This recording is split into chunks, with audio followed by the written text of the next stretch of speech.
ਸਤਿ ਸ਼੍ਰੀ ਅਕਾਲ। ਤੁਸੀਂ ਜੁੜੇ ਹੋਏ ਹੋ ਪੰਜਾਬੀ ਰੇਡੀਓ USA ਦੇ ਨਾਲ ਤੇ ਮੈਂ ਹਾਂ ਪ੍ਰਵੀਨ ਸ਼ਰਮਾ ਲੈ ਕੇ ਹਾਜ਼ਰ ਹਾਂ ਪ੍ਰੋਗਰਾਮ ਖਬਰ ਤੇ ਨਜ਼ਰ। ਖਬਰ ਤੇ ਨਜ਼ਰ ਪ੍ਰੋਗਰਾਮ ਦੇ ਵਿੱਚ ਆਪਾਂ ਜੁੜਾਂਗੇ ਪੰਜਾਬ ਦੇ ਵਿੱਚ ਬਲਤੇਜ ਪੰਨੂ ਜੀ ਨਾਲ ਤੇ ਉਹਨਾਂ ਤੋਂ ਜਾਣਾਂਗੇ ਕਈ ਅਹਿਮ ਵਾਪਰੀਆਂ ਘਟਨਾਵਾਂ ਬਾਰੇ ਕੁਝ ਖਾਸ ਜਾਣਕਾਰੀਆਂ। ਧੰਨਵਾਦ ਕਰਦੇ ਹਾਂ ਸਾਡੇ ਸਪਾਂਸਰਸ ਦਾ ਜਿਹੜੇ ਜ਼ਰੀਆ ਬਣਦੇ ਨੇ ਇਹਨਾਂ ਪ੍ਰੋਗਰਾਮਾਂ ਨੂੰ ਤੁਹਾਡੇ ਤੱਕ ਪਹੁੰਚਾਉਣ ਦਾ। ਖਾਲਸਾ ਇੰਸ਼ੋਰੈਂਸ ਏਜੰਸੀ ਵਾਲੇ ਪਿਛਲੇ 25 ਸਾਲਾਂ ਤੋਂ ਭਰੋਸੇਯੋਗਤਾ ਦਾ ਦੂਜਾ ਨਾਂ ਨੇ। ਵਧੀਆ ਸੇਵਾਵਾਂ ਦੇਣ ਦੇ ਲਈ ਜਾਣੇ ਜਾਂਦੇ ਨੇ। ਕਿਸੇ ਵੀ ਤਰ੍ਹਾਂ ਦੀ ਇੰਸ਼ੋਰੈਂਸ ਲੈਣੀ ਹੈ ਤਾਂ 408 272 2500 ਡਾਇਲ ਕਰਕੇ ਲੈ ਸਕਦੇ ਹੋ।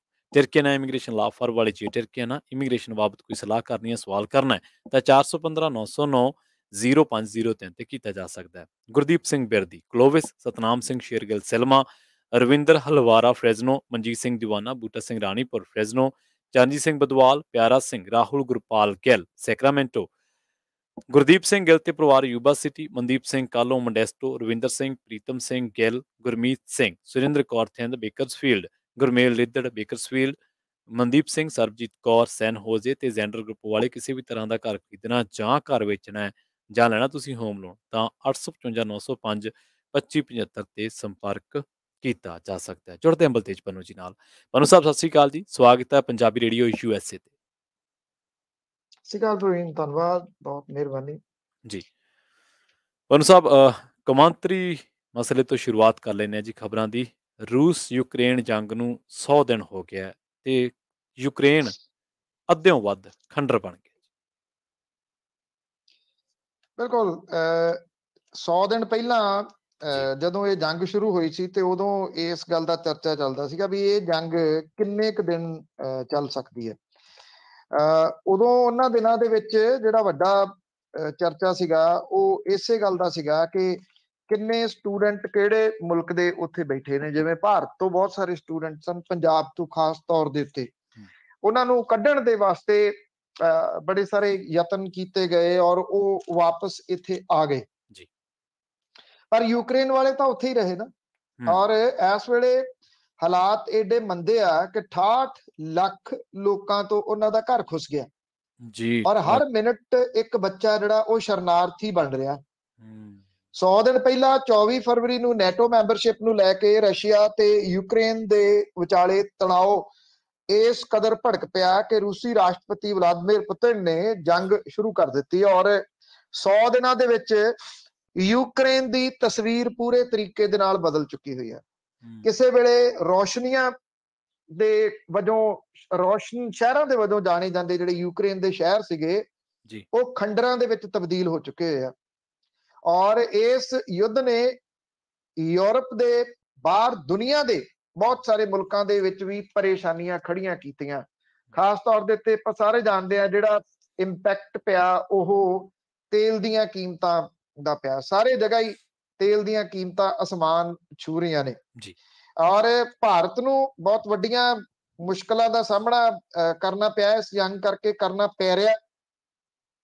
3 ਮਹੀਨਿਆਂ ਦੇ ਅੰਦਰ ਅੰਦਰ ਫੋਰਨ ਪੋਰਟਫੋਲੀਓ ਇਨਵੈਸਟਰਸ ਨੇ ਭਾਰਤੀ ਮਾਰਕੀਟ ਦੇ ਵਿੱਚੋਂ 1 ਲੱਖ ਕਰੋੜ ਰੁਪਈਆ ਕੱਢ ਲਿਆ। ਜਦੋਂ ਕਿ ਇਸ ਤੋਂ ਪਹਿਲਾਂ ਪਿਛਲੇ 9 ਮਹੀਨਿਆਂ ਦੇ ਵਿੱਚ ਕੁੱਲ 50,000 ਕਰੋੜ ਰੁਪਈਏ ਕੱਢੇ ਗਏ ਸੀਗੇ। ਭਾਰਤ ਸਣੇ ਦੁਨੀਆ ਦੇ ਵੱਡੇ ਜਿਹੜੇ ਬਾਜ਼ਾਰ ਸੀ ਉਹਨਾਂ ਨੂੰ ਮਹਿੰਗਾਈ ਦੀ ਵਜ੍ਹਾ ਕਰਕੇ ਤੰਗੀ ਦਾ ਸਾਹਮਣਾ ਕਰਨਾ ਪਿਆ ਔਰ ਜਿਹੜਾ ਰੁਪਈਆ ਹੈ ਉਹ ਵੀ ਡਾਲਰ ਦੇ ਮੁਕਾਬਲੇ ਰਿਕਾਰਡ ਹੇਠਾਂ ਡਿੱਗ ਪਿਆ। IMF ਦੇ ਮੁਤਾਬਕ 23 ਫਰਵਰੀ ਨੂੰ ਡਾਲਰ ਦੇ ਮੁਕਾਬਲੇ ਰੁਪਈਆ 74.6 ਦੇ ਉੱਤੇ ਸੀਗਾ। 31 ਮਈ ਨੂੰ 77.7 ਦੇ ਰਿਕਾਰਡ ਨੀਵੇਂ ਲੈਵਲ ਦੇ ਉੱਤੇ ਪਹੁੰਚ ਗਿਆ। 2022 ਦੀ ਸ਼ੁਰੂਆਤ ਦੇ ਵਿੱਚ ਜਿੱਥੇ ਕਰੂਡ ਆਇਲ ਦੀ ਕੀਮਤ $80 ਬੈਰਲ ਸੀਗੀ, ਰਸ਼ੀਅਨ ਹਮਲੇ ਤੋਂ ਬਾਅਦ $128 ਪ੍ਰਤੀ ਬੈਰਲ ਤੱਕ ਜਿਹੜੀ ਉਹ ਪਹੁੰਚ ਗਈ। ਮਹਿੰਗਾਈ ਦਰ ਜਿਹੜੀ ਆ ਉਹ ਇਸ ਵੇਲੇ ਜੇ ਆਪਾਂ ਭਾਰਤ ਦੀ ਗੱਲ ਕਰੀਏ ਤੇ 7.8 ਹੋ ਗਈ। 14 ਦੇ ਵਿੱਚ 14 ਤੋਂ ਬਾਅਦ ਇਹ ਸਭ ਤੋਂ ਜ਼ਿਆਦਾ ਹੈ। ਸਾਰੀਆਂ ਚੀਜ਼ਾਂ ਦੇ ਖਾਸ ਤੌਰ ਦੇ ਉੱਤੇ ਗਰੋਸਰੀ ਜਿਹੜੀ ਆ ਉਹਦੀਆਂ ਕੀਮਤਾਂ ਬਹੁਤ ਸਿਖਰ ਦੇ ਉੱਤੇ ਚਲੇ ਗਈਆਂ। 68 ਲੱਖ ਲੋਕਾਂ ਨੂੰ, ਯੂਕਰੇਨ ਦੇ ਲੋਕਾਂ ਨੂੰ ਉੱਥੋਂ ਪਲਾਇਨ ਦੇ ਵਾਸਤੇ ਮਜਬੂਰ ਹੋਣਾ ਪੈ ਗਿਆ, ਹਿਜਰਤ ਦੇ ਵਾਸਤੇ ਮਜਬੂਰ ਹੋਣਾ ਪੈ ਗਿਆ, ਜਿਹੜੇ ਕਿ ਉਹਦੀ ਆਬਾਦੀ ਦਾ 15% ਹੈ। 6 ਦੇ ਵਿੱਚੋਂ ਇੱਕ ਯੂਕਰੇਨ ਦੇ ਵਾਸੀ ਨੂੰ ਆਪਣਾ ਦੇਸ਼ ਛੱਡਣ ਲਈ ਮਜਬੂਰ ਹੋਣਾ ਪਿਆ। UNHRC ਦੀ ਰਿਪੋਰਟ ਦੇ ਮੁਤਾਬਕ 68 ਲੱਖ ਲੋਕਾਂ ਦੇ ਵਿੱਚੋਂ 36 ਲੱਖ ਲੋਕ ਪੋਲੈਂਡ ਪਹੁੰਚੇ ਆ, ਜਿਹਦੀ ਵਜ੍ਹਾ ਕਰਕੇ ਉੱਥੋਂ ਦੀ ਜਨਸੰਖਿਆ ਦੇ ਵਿੱਚ 10% ਵਾਧਾ ਹੋ ਗਿਆ। 2021 ਦੇ ਵਿੱਚ ਯੂਕਰੇਨ ਦੀ ਆਬਾਦੀ 4.3 ਕਰੋੜ ਸੀ, ਜਿਹੜੀ ਕਿ ਹੁਣ ਘਟ ਕੇ 3.7 ਕਰੋੜ ਰਹਿ ਗਈ ਆ। 80 ਲੱਖ ਯੂਕਰੇਨ ਦੇ ਵਿੱਚ ਲੋਕ ਜਿਹੜੇ ਆ ਉਹ ਉਜੜੇ ਨੇ, ਔਰ ਇੱਕ ਵਜ੍ਹਾ ਦੇ ਨਾਲ ਇੱਕ ਵੱਡਾ ਮਨੁੱਖੀ ਸੰਕਟ ਖੜਾ ਹੋ ਗਿਆ। ਔਰ ਇਹ ਸੰਕਟ ਏਡਾ ਵੱਡਾ ਕਿ ਯੂਕਰੇਨ ਦੇ ਵਿੱਚ ਹਰ ਬੀਤ ਰਹੇ ਸੈਕਿੰਡ ਦੇ ਨਾਲ ਇੱਕ ਬੱਚਾ ਯੁੱਧ ਦਾ ਸ਼ਰਨਾਰਥੀ ਜਿਹੜਾ ਉਹ ਬਣ ਰਿਹਾ। ਔਰ ਰਸ਼ੀਆ ਦੇ ਉੱਤੇ ਜਿਹੜਾ ਘੇਰਾਬੰਦੀ ਕੰਮ ਕਰਨ ਕਰਕੇ ਪੱਛਮੀ ਦੇਸ਼ ਲਗਾਤਾਰ ਉਹਦੇ ਉੱਤੇ ਪਾਬੰਦੀਆਂ ਦਾ ਸ਼ਿਕੰਜਾ ਕੱਸ ਰਹੇ ਆ। ਯੁੱਧ ਸ਼ੁਰੂ ਹੋਣ ਤੋਂ ਬਾਅਦ ਰਸ਼ੀਆ ਦੇ ਉੱਤੇ 5831 ਪਾਬੰਦੀਆਂ ਲਾਈਆਂ ਗਈਆਂ ਨੇ। ਇਹਦੇ ਵਿੱਚ ਸਭ ਤੋਂ ਜ਼ਿਆਦਾ ਅਮਰੀਕਾ ਨੇ 1144 ਪਾਬੰਦੀਆਂ ਲਾਈਆਂ। ਜੀ ਜੀ ਜੀ ਪੰਨੂ ਸਾਹਿਬ, ਪੰਜਾਬ ਦੀਆਂ ਖਬਰਾਂ ਦਾ ਰੁਖ ਕਰਕੇ ਸੁਰੱਖਿਆ ਬਾਰੇ ਸੁਣਨ ਦੇ ਵਿੱਚ ਆ ਰਿਹਾ ਵੀ ਕਈ ਅਹਿਮ ਲੋਕਾਂ ਦੀ ਸੁਰੱਖਿਆ ਜਿਹੜੀ ਹੈ ਉਹ ਫਿਰ ਬਹਾਲ ਹੋਣੀ ਹੈ ਜੀ ਹੁਣ। ਦੇਖੋ, ਇਸ ਤਰ੍ਹਾਂ ਹੈ ਕਿ ਕੁਝ ਚੀਜ਼ਾਂ ਜਿਹੜੀਆਂ ਨੇ, ਜਿਹੜੀ ਮਿੱਥ ਹੈ ਉਹਨੂੰ ਤੋੜਨਾ ਇਹ ਬੜਾ ਵੱਡਾ ਜਿਹੜਾ ਜੀ ਉਹ ਕੰਮ ਹੁੰਦਾ ਕਿ ਮਿੱਥ ਟੁੱਟੇ ਤੇ ਕਿਵੇਂ ਟੁੱਟੇ। ਪੰਜਾਬ ਦੇ ਵਿੱਚ ਇਹ VIP ਕਲਚਰ ਕਦੋਂ ਆਇਆ, ਕਦੋਂ ਵੱਡਾ ਹੋਇਆ ਤੇ ਕਦੋਂ ਜਵਾਨ ਹੋ ਕੇ ਆਮ ਬੰਦੇ ਨੂੰ ਜਿਹੜਾ ਉਹ ਅੱਖਾਂ ਵਿਖਾਉਣ ਲੱਗ ਗਿਆ। ਇਹ ਜੇ ਇਹਦੇ ਉੱਤੇ ਤੁਸੀਂ ਇੱਕ ਤਾਂ ਸਾਡੀ ਵਾਲੀ ਪੀੜ੍ਹੀ ਆ ਜਿਨ੍ਹਾਂ ਨੇ ਉਹ ਵੇਖਿਆ ਬਹੁਤ ਸਾਰਾ ਕੁਛ ਕਿ ਕਿਵੇਂ ਸਭ ਕੁਛ ਬਦਲਿਆ। ਇੱਕ ਸਾਥੋਂ ਅਗਲੀ ਜਿਹੜੀ ਤੁਹਾਡੇ ਵਾਲੀ ਪੀੜ੍ਹੀ ਆ ਜਿਹੜੇ ਪੜ੍ਹਨ ਦਾ ਰੱਖਦੇ ਆ ਕਿ ਕਿਤੇ ਕੀੜਾ ਹੈ ਪੜ੍ਹਨ ਦਾ, ਉਹਨਾਂ ਨੇ ਪੜ੍ਹ ਕੇ ਉਹ ਜਾਣਕਾਰੀਆਂ ਹਾਸਲ ਕੀਤੀਆਂ। ਕਈ ਉਹ ਹਵਾ ਦੇ ਵਿੱਚ ਤਲਵਾਰਾਂ ਮਾਰਨ ਵਾਲੇ ਨੇ, ਨਾ ਉਦੋਂ ਦੀ ਪੀੜ੍ਹੀ ਦੇ ਨੇ ਨਾ ਦੂਜੀ ਪੀੜ੍ਹੀ ਦੇ ਵਿੱਚੋਂ ਕੋਈ ਪੜ੍ਹਨ ਦੇ ਵਾਸਤੇ ਤਿਆਰ ਨੇ। ਜਦੋਂ ਪਿਛਲੇ ਦਿਨੀ ਸਿੱਧੂ ਮੂਸੇਵਾਲੇ ਦਾ ਕਤਲ ਹੋਇਆ ਤੇ ਉਸ ਤੋਂ ਬਾਅਦ ਜਿੰਨੇ ਇਹ IT ਵਿੰਗ ਨੇ ਜਿਹੜੇ ਸੋਸ਼ਲ ਮੀਡੀਆ ਦੇ ਉੱਤੇ ਬੈਠੇ ਨੇ, ਇੱਕ ਚੀਜ਼ ਤੁਸੀਂ ਨੋਟਿਸ ਕੀਤੀ ਹੋਣੀ ਆ, ਸਭ ਤੋਂ ਵੱਧ ਜਿਹੜੀ ਚੀਜ਼ ਦਾ ਰੌਲਾ ਪਾਇਆ ਗਿਆ ਉਹ ਸੀ ਸੁਰੱਖਿਆ ਸੁਰੱਖਿਆ ਸੁਰੱਖਿਆ ਚੁਫੇਰੇ। ਬਸ ਕਿਉਂ ਪਾਇਆ ਗਿਆ ਰੌਲਾ ਕਿ ਇਹਨਾਂ ਦੀ ਸੁਰੱਖਿਆ ਖੁੱਸ ਗਈ ਸੀ। ਜ਼ਮੀਨਾਂ ਦੇ ਉੱਤੇ ਜਿਹੜੇ ਕਬਜ਼ੇ ਕੀਤੇ ਹੋਏ ਨੇ ਸਰਕਾਰੀ ਜ਼ਮੀਨਾਂ ਤੇ, ਉਸ ਪਾਸੇ ਵੱਲ ਨੂੰ ਕਹਾਣੀ ਤੁਰ ਪਈ ਸੀ। ਅੱਜ ਤੁਸੀਂ ਦੇਖੋ ਸਾਰਾ ਕੁਝ ਰੁਕ ਗਿਆ ਨਾ, ਸਾਰੀਆਂ ਚੀਜ਼ਾਂ ਰੁਕ ਗਈਆਂ ਉਸ ਜਗ੍ਹਾ ਦੇ ਉੱਤੇ। ਅੱਜ ਤੁਸੀਂ ਕੋਈ ਖਬਰ ਨਹੀਂ ਏਦਾਂ ਦੀ ਪੜ੍ਹ ਰਹੇ ਹੋਗੇ ਕਿ ਫਲਾਨੀ ਜਗ੍ਹਾ ਦੇ ਉੱਤੇ ਜ਼ਮੀਨ ਖਾਲੀ ਕਰਾ ਲਈ। ਇੱਕ ਰਿਪੋਰਟ ਤੁਸੀਂ ਦੇਖੀ ਹੋਊਗੀ, ਸੁਣੀ ਹੋਊਗੀ ਕਿ ਰਸੂਖਦਾਰ ਜਿਨ੍ਹਾਂ ਨੇ 60,000 ਏਕੜ ਦੇ ਉੱਤੇ ਕੱਲਿਆਂ ਨੇ ਕਬਜ਼ਾ ਕੀਤਾ ਆ 2 ਬਲਾਕ ਦੇ ਵਿੱਚ, ਜਿਹੜੇ ਕਿ ਮੁਹਾਲੀ ਤੇ ਚੰਡੀਗੜ੍ਹ ਦੇ ਪੈਂਦੇ ਆ। ਇਹਦੇ ਚ ਬੜੀਆਂ ਨਾਮਵਰ ਹਸਤੀਆਂ ਨੇ ਜਿਨ੍ਹਾਂ ਨੇ ਇਹਨਾਂ ਜ਼ਮੀਨਾਂ ਦੇ ਉੱਤੇ ਕਬਜ਼ੇ ਕੀਤੇ ਹੋਏ ਆ। ਤੋ ਇਹ ਨਹੀਂ ਚਾਹੁੰਦੇ ਕਿਸੇ ਵੀ ਹਾਲਤ ਦੇ ਵਿੱਚ। ਔਰ ਜਦੋਂ ਇਹ ਕਬਜ਼ੇ ਕੀਤੇ ਜਾਂਦੇ ਆ ਪ੍ਰਵੀਨ, ਇੱਕ ਗੱਲ ਜਿਹੜੀ ਧਿਆਨ ਦੇ ਵਿੱਚ ਰੱਖਣਾ, ਉਹ ਕਬਜ਼ੇ ਕੌਣ ਕਰਵਾਉਂਦਾ? ਆਹੀ ਜਿਹੜੇ ਸਿਕਿਉਰਿਟੀ ਇਹ ਲੈਂਦੇ ਆ ਉਹਨਾਂ ਦੀ ਆੜ ਦੇ ਵਿੱਚ ਇਹ ਲੋਕ ਕਬਜ਼ੇ ਕਰਦੇ ਆ। ਉਹ ਚਾਹੇ ਸਸਤੀਆਂ ਰੌਲੇ ਵਾਲੀਆਂ ਜ਼ਮੀਨਾਂ ਹੋਣ, ਸਸਤੇ ਰੌਲੇ ਵਾਲੇ ਮਕਾਨ ਹੋਣ, ਇਹਦੇ ਵਿੱਚ NRI ਸਭ ਤੋਂ ਵੱਡਾ ਟਾਰਗੇਟ ਬਣਦੇ ਆ ਇਹਨਾਂ ਦਾ। ਔਰ ਉਹ ਇਸੇ ਪੁਲਿਸ ਦੇ ਆਸਰੇ ਜਿਹੜੀ ਇਹਨਾਂ ਨੇ ਆਪਣੀ ਸੁਰੱਖਿਆ ਦੇ ਵਾਸਤੇ ਰੱਖੀ ਹੁੰਦੀ ਆ, ਉਸ ਪੁਲਿਸ ਦੇ ਆਸਰੇ ਇਹ ਲੋਕ ਇਹਨਾਂ ਜ਼ਮੀਨਾਂ ਦੇ ਉੱਤੇ ਕਬਜ਼ੇ ਕਰਦੇ ਆ। ਪਹਿਲਾਂ ਪਿੰਕੀ ਜਿਹੜਾ ਉਹ ਪਹੁੰਚਿਆ ਹਾਈ ਕੋਰਟ, ਜਿਹੜਾ ਕਿ ਫਿਰੋਜ਼ਪੁਰ ਤੋਂ MLA ਸੀ, ਸਾਬਕਾ ਹੁਣ ਹੋ ਗਿਆ।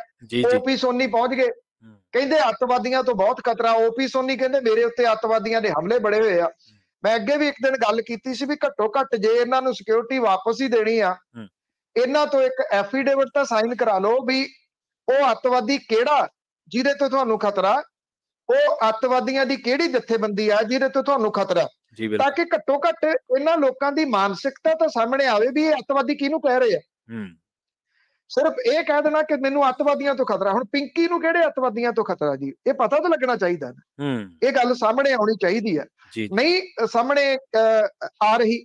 ਜਦੋਂ ਇਹ ਭੱਜ ਪਏ ਹਾਈ ਕੋਰਟ ਨੂੰ, ਸੁਖਪਾਲ ਸਿੰਘ ਖਹਿਰਾ ਹੋਰਾਂ ਦੀ ਚਿੱਠੀ ਤੁਸੀਂ ਪੜ੍ਹੀ ਹੈ। ਉਹ ਕਹਿੰਦੇ ਭਲਾਥ ਵਾਲੇ ਘਰ ਦੇ ਉੱਤੇ ਮੇਰੇ ਸੁਰੱਖਿਆ ਕਰਮਚਾਰੀ ਲਾਓ, ਮੇਰੀ ਚੰਡੀਗੜ੍ਹ ਵਾਲੀ ਜਿਹੜੀ ਕੋਠੀ ਆ ਉੱਥੇ ਸੁਰੱਖਿਆ ਕਰਮਚਾਰੀ ਲਾਓ, ਮੇਰੇ ਨਾਲ ਕਹਿੰਦੇ ਸੁਰੱਖਿਆ ਕਰਮਚਾਰੀ ਤੋਰੋ, ਮੈਨੂੰ ਗੱਡੀਆਂ ਦਿਓ ਸੁਰੱਖਿਆ ਦੇ ਵਾਸਤੇ, ਮੇਰੇ ਅੱਗੇ ਪਿੱਛੇ ਜਿਹੜੀ ਫੋਰਸ ਲਾਉਣੀ ਆ ਉਹਨੂੰ ਆਧੁਨਿਕ ਹਥਿਆਰਾਂ ਦੇ ਨਾਲ ਲੈਸ ਕਰੋ। ਜੀ ਸੁਖਪਾਲ ਸਿੰਘ ਖਹਿਰਾ ਹੋਰੀ ਏਦਾਂ ਸੋਚ ਰਹੇ ਆ ਜਿਵੇਂ ਸਾਰੀ ਪੁਲਿਸ ਉਹਨਾਂ ਦੇ ਦੁਆਲੇ ਲਾ ਦੇਣੀ ਹੋਵੇ। ਜੀ ਮੈਂ ਤਾਂ ਕਹਿੰਦਾ ਜੋ ਇਹਨਾਂ ਲੋਕਾਂ ਦਾ ਹਾਲ ਹੋਇਆ ਪਿਆ, ਇਹ ਇੱਕ ਵਾਰੀ ਇਹੀ ਕਰ ਦਿੱਤਾ ਜਾਵੇ ਕਿ ਸਾਰੀ ਫੋਰਸ ਇਹਨਾਂ ਨੂੰ ਹੀ ਦੇ ਦਿਓ, ਵੀ ਜੇ ਕੋਈ ਬਚੂਗਾ ਤੇ ਅਸੀਂ ਥਾਣਿਆਂ 'ਚ ਬਿਠਾ ਦਾਂਗੇ, ਨਹੀਂ ਤਾਂ ਤੁਹਾਡੇ ਉੱਤੇ ਹੈਗੀ ਆ। ਇਹਨਾਂ ਦੇ ਵਿੱਚੋਂ ਕਿਸੇ ਨੇ ਇਹ ਗੱਲ ਕਹੀ ਕਿ ਪੰਜਾਬ ਸੁਰੱਖਿਅਤ ਕਰੋ, ਜੀ ਇਹ ਆਪਣੀ ਸੁਰੱਖਿਆ ਭਾਲਦੇ ਆ, ਉਹਦੇ ਵਿੱਚ ਕਾਮਨ ਮੈਨ ਕਿਤੇ ਨਹੀਂ ਹੈਗਾ। ਜਦੋਂ ਹਾਈ ਕੋਰਟ ਦੇ ਵਿੱਚ ਚਲੇ ਗਏ, ਹੁਣ ਹਾਈ ਕੋਰਟ ਦੇ ਜਿਹੜੇ ਜੱਜ ਨੇ ਉਹ ਇਹ ਗੱਲ ਕਿਵੇਂ ਲਿਖ ਦੇਣ ਕਿ ਨਹੀਂ ਇਹਨਾਂ ਨੂੰ ਸਿਕਿਉਰਿਟੀ ਦੀ ਲੋੜ ਨਹੀਂ, ਕੱਲ ਨੂੰ ਕੋਈ ਘਟਨਾ ਵਾਪਰ ਗਈ ਤੇ ਫਿਰ ਉਹ ਜੱਜ ਮੁਸ਼ਕਲ 'ਚ ਆ ਸਕਦੇ ਆ ਕਿ ਤੁਸੀਂ ਕਿਹਾ ਸੀਗਾ ਕਿ ਸਿਕਿਉਰਿਟੀ ਦੀ ਲੋੜ ਨਹੀਂ। ਕਿਤੇ ਨਾ ਕਿਤੇ ਤਾਂ ਕੋਈ ਜਿਹੜਾ ਉਹ ਵੱਡਾ ਫੈਸਲਾ ਲੈਣਾ ਪਊਗਾ, ਇਹ ਖਾਸ ਤੌਰ ਦੇ ਉੱਤੇ ਸੁਰੱਖਿਆ ਵਾਲੇ ਮਾਮਲੇ ਤੇ। ਇਹ 92 ਤੋਂ 97 ਵਾਲਾ ਪੰਜਾਬ ਥੋੜੀ ਹੈ ਜੀ। ਜਦੋਂ ਇਹਨਾਂ ਨੇ ਸ਼ਿਕਾਰ ਖੇਡੇ ਸੀਗੇ ਲੋਕਾਂ ਦੇ ਪੁੱਤਾਂ ਦੇ, ਸਰਕਾਰੀ ਤੇ ਗੈਰ ਸਰਕਾਰੀ ਅੱਤਵਾਦ ਨੇ ਉਸ ਵੇਲੇ ਜਿੰਨਾ ਨੁਕਸਾਨ ਕੀਤਾ, ਚਲੋ ਅਸੀਂ ਮੰਨਦੇ ਆ ਉਦੋਂ ਕਿ ਇਹਨਾਂ ਨੂੰ ਕੁਝ ਲੋਕਾਂ ਨੂੰ ਉਦੋਂ ਸੁਰੱਖਿਆ ਦੀ ਲੋੜ ਸੀ, ਪਰ ਸਵਾਲ ਵੱਡਾ ਇਹ ਖੜਾ ਹੋ ਜਾਂਦਾ ਕਿ ਸੁਰੱਖਿਆ ਦੀ ਕਿਹਦੇ ਤੋਂ ਤੁਹਾਨੂੰ ਲੋੜ ਹੈ। ਜੇ ਇਹ ਗੱਲ ਕਲੀਅਰ ਹੋ ਜੇ ਨਾ, ਫਿਰ ਕਾਫੀ ਹੱਦ ਤੱਕ ਇਹ ਪਤਾ ਲੱਗ ਸਕਦਾ, ਉਹ ਜਨਤਕ ਹੋਵੇ। ਜਿਹੜਾ ਬੰਦਾ ਕਹਿ ਰਿਹਾ ਨਾ ਕਿ ਮੈਨੂੰ ਇਹਦੇ ਤੋਂ ਖਤਰਾ, ਉਹ ਜਨਤਕ ਕਰ ਦਿਓ ਤਾਂ ਕਿ ਜਨਤਾ ਨੂੰ ਪਤਾ ਲੱਗੇ ਜਿਹਦੇ ਨੁਮਾਇੰਦੇ ਨੇ। ਔਰ ਹਾਈ ਕੋਰਟ ਨੇ ਜਿਹੜਾ ਅਜੇ ਹੁਕਮ ਕਰਨਾ ਸੀ, ਪਰ ਉਦੋਂ ਪਹਿਲਾਂ ਸਰਕਾਰ ਨੇ ਲਿਖ ਕੇ ਦੇਤਾ, ਕਿਉਂਕਿ ਸਰਕਾਰ ਨੂੰ ਵੀ ਪਤਾ ਕਿ ਨਹੀਂ ਤਾਂ ਹਾਈ ਕੋਰਟ ਨੇ ਆਪਣੇ ਤੌਰ ਦੇ ਉੱਤੇ ਹੁਕਮ ਕਰ ਦੇਣਾ। ਉਹਨਾਂ ਨੇ ਇਹ ਗੱਲ ਕਹੀ ਆ ਕਿ ਅਸੀਂ ਸਰਕਾਰ ਨੇ ਕਿ ਅਸੀਂ ਜਿਹੜੀ ਟੈਂਪਰੇਰੀ ਤੌਰ ਦੇ ਉੱਤੇ ਇਹ ਵਿਦਡਰਾ ਕੀਤੀ ਸੀਗੀ ਸੁਰੱਖਿਆ, ਕਿਉਂਕਿ ਘੱਲੂਘਾਰਾ ਹਫ਼ਤਾ ਚੱਲ ਰਿਹਾ ਤੇ 7 ਤਰੀਕ ਤੋਂ ਉਹਨਾਂ ਦੀ ਸੁਰੱਖਿਆ ਜਿਹੜੀ ਆ ਉਹ ਦੁਬਾਰਾ ਵੱਧ ਸਕਦੀ ਹੈ। ਤੁਸੀਂ ਅਕਾਲ ਤਖਤ ਦੇ ਜਥੇਦਾਰ ਹਰਪ੍ਰੀਤ ਸਿੰਘ PhD ਹੋਰਾਂ ਦੀ ਇੰਟਰਵਿਊ ਦੇਖਣਾ ਜਿਸ ਦਿਨ ਸੁਰੱਖਿਆ ਵਾਪਸ ਲਈ ਗਈ ਹੈ। ਠੀਕ ਹੈ ਜੀ। ਉਹਨਾਂ ਦੀ ਬੋਡੀ ਲੈਂਗੁਏਜ ਦੇਖਣਾ, ਕਿੰਨੇ ਗੁੱਸੇ 'ਚ ਨੇ ਉਹ ਕਿ ਮੇਰੀ ਸੁਰੱਖਿਆ ਵਾਪਸ ਲਈ ਗਈ ਹੈ। ਔਰ ਉਹ ਇਹ ਕਹਿੰਦੇ ਆ ਜੇ ਮੈਂ ਕਹਿਤਾ ਵੀ ਜਿਹੜੇ 4 ਛੱਡੇ ਆ ਉਹ ਵੀ ਵਾਪਸ ਭੇਜ ਦਿਓ, ਮੈਨੂੰ ਨਹੀਂ ਤੁਹਾਡੀ ਸੁਰੱਖਿਆ ਚਾਹੀਦੀ, ਮੈਨੂੰ ਸਿੱਖ ਜਿਹੜੇ ਨੌਜਵਾਨ ਨੇ ਉਹਨਾਂ ਦੀ ਸੁਰੱਖਿਆ ਮੇਰੇ ਕੋਲ ਹੈਗੀ ਆ, ਜਿਨ੍ਹਾਂ ਦੇ ਬਾਰੇ ਉਹ ਕੁਝ ਦਿਨ ਪਹਿਲਾਂ ਕਹਿੰਦੇ ਸੀਗੇ ਕਿ ਪੰਜਾਬੀਆਂ ਦਾ ਸੀਮਨ ਬਦਲ ਗਿਆ। ਔਰ ਜਿਹੜੀ ਸੁਰੱਖਿਆ ਦੀ, ਜੇ ਇੱਕ ਧਾਰਮਿਕ ਅਹੁਦੇ ਦੇ ਉੱਤੇ ਬੈਠਾ ਹੋਇਆ ਵਿਅਕਤੀ ਐਡਾ ਤਿਲਮਿਲਾ ਰਿਹਾ ਸਿਕਿਉਰਿਟੀ ਜਿਹੜੀ ਆ ਉਹ ਵਾਪਸ ਲੈਣ ਤੋਂ, ਤੇ ਰਾਜਨੀਤਿਕ ਕੀ ਕਰ ਸਕਦੇ ਆ ਉਹਦਾ ਅੰਦਾਜ਼ਾ ਤੁਸੀਂ ਲਾ ਸਕਦੇ ਹੋ। ਜਿਵੇਂ ਇਹ ਭੱਜ ਪਏ ਨੇ ਸਾਰੇ ਦੇ ਸਾਰੇ ਅਦਾਲਤਾਂ ਵੱਲ ਨੂੰ, ਕਿਉਂਕਿ ਇਹ ਲੋਕ ਜੀ ਨਹੀਂ ਸਕਦੇ ਇਸ ਤੋਂ ਬਿਨਾਂ ਸਿਕਿਉਰਿਟੀ ਤੋਂ। ਇੱਥੇ ਜਿਹੜਾ ਸਟੇਟਸ ਸਿੰਬਲ ਬਣ ਗਿਆ ਨਾ, ਉਹ ਇਹ ਵੇਖ ਕੇ ਨਾ ਵੀ ਕਿਹਦੇ ਨਾਲ ਕਿੰਨੀ ਸਿਕਿਉਰਿਟੀ ਆ। ਅੱਛਾ, ਸਾਡੀ ਵੀ ਮਾਨਸਿਕਤਾ ਉਹੋ ਜਿਹੀ ਬਣ ਗਈ। ਬੰਦਾ ਇਹ ਕਹਿੰਦਾ ਬਈ ਵਾਹਵਾ ਤਕੜਾ ਹੋ ਗਿਆ, ਬੜੇ ਅੱਗੇ ਪਿੱਛੇ ਇਹਦੇ ਤਾਂ ਜਿਹੜੀਆਂ ਜੀ ਉਹ ਕਾਰਾਂ, ਇਹ ਵੀ ਸੋਚਦੇ ਉਹ ਇਹ ਕਾਹਦਾ ਲੀਡਰ ਹੈ, 2 ਤਾਂ ਨਾਲ ਸੁਰੱਖਿਆ ਵਾਲੇ ਨੇ, ਉਹਨੂੰ ਲੀਡਰ ਹੀ ਨਹੀਂ ਸਮਝਦੇ। ਜੀ ਬਿਲਕੁਲ, ਇਹ ਸਾਡੀ ਮਾਨਸਿਕਤਾ ਹੈ, ਇਹਦੇ ਵਿੱਚ ਸਾਡਾ ਵੀ ਕਸੂਰ ਹੈ। ਅਸੀਂ ਇਹਨਾਂ ਚੀਜ਼ਾਂ ਦੇ ਉੱਤੇ ਕਦੇ ਸਵਾਲੀਆ ਚਿੰਨ੍ਹ ਖੜੇ ਨਹੀਂ ਕੀਤੇ, ਔਰ ਅਸੀਂ ਇਹਨੂੰ ਇੱਕ ਨਾ ਪਾਰਟ ਬਣਾ ਲਿਆ ਵੀ ਨਹੀਂ ਕੋਈ ਗੱਲ ਨਹੀਂ, ਇਹਨਾਂ ਨੂੰ ਜਿਹੜੀ ਉਹ ਚਾਹੀਦੀ ਹੋਈ ਚਾਹੀਦੀ ਹੈ। ਉਸੇ ਚੀਜ਼ ਦਾ ਲਾਹਾ ਇਹਨਾਂ ਲੋਕਾਂ ਨੇ ਪਿਛਲੇ ਸਾਲਾਂ ਦੇ ਦੌਰਾਨ ਲਿਆ ਤੇ ਅੱਜ ਵੀ ਜਿਹੜਾ ਉਹ ਲੈ ਰਹੇ ਆ। ਹੁਣ ਸਵਾਲ ਜਿਹੜਾ ਵੱਡਾ ਇਹ ਆ ਕਿ ਇਹ ਸੁਰੱਖਿਆ ਵਾਲਾ ਮਾਮਲਾ ਕੀ ਅਗਲੇ ਕੁਝ ਦਿਨਾਂ ਦੇ ਵਿੱਚ ਬਸ ਜਦੋਂ ਇਹਨਾਂ ਨੂੰ ਮਿਲ ਜੂਗੀ ਇਹ ਸ਼ਾਂਤ ਹੋ ਜਾਣਗੇ, ਜਾਂ ਉਸ ਤੋਂ ਵੀ ਵੱਧ ਲੱਭਣਗੇ? ਕਿੰਨੇ ਮਾਮਲੇ ਪ੍ਰਵੀਨ ਹੁਣ ਤੱਕ ਸਾਹਮਣੇ ਆ ਚੁੱਕੇ ਆ ਪਿਛਲੇ ਸਾਲਾਂ ਦੇ ਦੌਰਾਨ। ਇੱਥੇ ਸ਼ਿਵ ਸੈਨਾ ਵਾਲੇ ਕਿੰਨੇ ਹੈਗੇ ਆ ਜਿਨ੍ਹਾਂ ਨੇ ਆਪਣੇ ਆਪ ਦੇ ਉੱਤੇ ਆਪੇ ਹਮਲੇ ਕਰਾਏ ਇਸ ਕਰਕੇ ਕਿ ਸੁਰੱਖਿਆ ਮਿਲ ਜੇ। ਕਿੰਨੇ ਪਖੰਡੀਆਂ ਨੇ, ਕਿੰਨੇ ਹੋਰਾਂ ਲੋਕਾਂ ਨੇ ਜਿਹੜੇ ਗੈਰ ਸਮਾਜਿਕ ਵੀ ਹੈ, ਮਤਲਬ ਸਮਾਜ ਦਾ ਨੁਕਸਾਨ ਹੀ ਕਰਦੇ ਆ, ਕੋਈ ਆਸਥਾ ਦੇ ਨਾਂ ਤੇ, ਕੋਈ ਧਰਮ ਦੇ ਨਾਂ ਤੇ, ਕੋਈ ਆਰਥਿਕਤਾ ਦੀ ਲੁੱਟ ਕਰਦਾ। ਖੈਰ ਵਰੁਣ ਸਾਹਿਬ, ਮੂਸੇਵਾਲਾ ਕਤਲ ਮਾਮਲੇ ਦੀ ਗੱਲ ਕਰੀਏ ਤਾਂ ਫੋਨ ਨੰਬਰਾਂ ਤੇ CCTV ਦੀ ਫੁਟੇਜ ਦੇ ਰਾਹੀਂ ਹੁਣ ਛੇਤੀ ਜਿਹੜੀ ਪੁਲਿਸ ਆ ਉਹ ਮੂਸੇਵਾਲੇ ਦੇ ਕਾਤਲਾਂ ਤੱਕ ਪਹੁੰਚਣ ਦਾ ਦਾਅਵਾ ਕਰਦੀ ਹੈ ਜੀ। ਦੇਖੋ, ਜਦੋਂ ਇਹ ਦਾਅਵੇ ਅਸਲੀਅਤ ਦੇ ਵਿੱਚ ਬਦਲਣਗੇ, ਅਸਲ ਤਾਂ ਉਦੋਂ ਹੀ ਪਤਾ ਲੱਗੂਗਾ ਪ੍ਰਵੀਨ। ਪਰ ਇੰਨਾ ਜ਼ਰੂਰ ਹੈ ਕਿ ਇਸ ਵੇਲੇ ਬੜੀ ਤੇਜ਼ੀ ਦੇ ਨਾਲ ਇਹ ਜਾਂਚ ਕੀਤੀ ਜਾ ਰਹੀ ਆ। ਬਹੁਤ ਸਾਰੇ ਗੈਂਗਸਟਰ ਪਿਛੋਕੜ ਵਾਲੇ ਜਿਹੜੇ ਜੇਲ੍ਹਾਂ ਦੇ ਵਿੱਚ ਬੰਦ ਨੇ, ਉਹਨਾਂ ਨੂੰ ਪੁੱਛਗਿੱਛ ਦੇ ਵਾਸਤੇ ਰਿਮਾਂਡ ਦੇ ਉੱਤੇ ਲਿਆਂਦਾ ਗਿਆ। ਥਾਂ ਦੇ ਉੱਤੇ ਪੁੱਛਗਿੱਛ ਕੀਤੀ ਜਾ ਰਹੀ ਹੈ। ਕੱਲ ਇੱਥੋਂ ਦੇ ਇੱਕ ਨਿਊਜ਼ ਚੈਨਲ ਦੇ ਉੱਤੇ ਇੱਕ ਵਿਅਕਤੀ ਨੇ ਆ ਕੇ ਇਹ ਦਾਅਵਾ ਕੀਤਾ ਕਿ ਉਹ ਸਚਿਨ ਬਿਸ਼ਨੋਈ ਆ, ਤੇ ਉਹ ਕਹਿੰਦਾ ਮੈਂ ਲਾਰੈਂਸ ਬਿਸ਼ਨੋਈ ਦਾ ਭਾਣਜਾ। ਉਹ ਕਹਿੰਦਾ ਅਸੀਂ ਕੀਤਾ ਕਤਲ ਸਿੱਧੂ ਮੂਸੇਵਾਲੇ ਦਾ, ਤੇ ਉਹ ਵੀ ਕਹਿੰਦਾ ਕਿ ਮੈਂ ਖੁਦ ਗੋਲੀਆਂ ਮਾਰੀਆਂ ਨੇ। ਕਿਉਂ ਮਾਰੀਆਂ?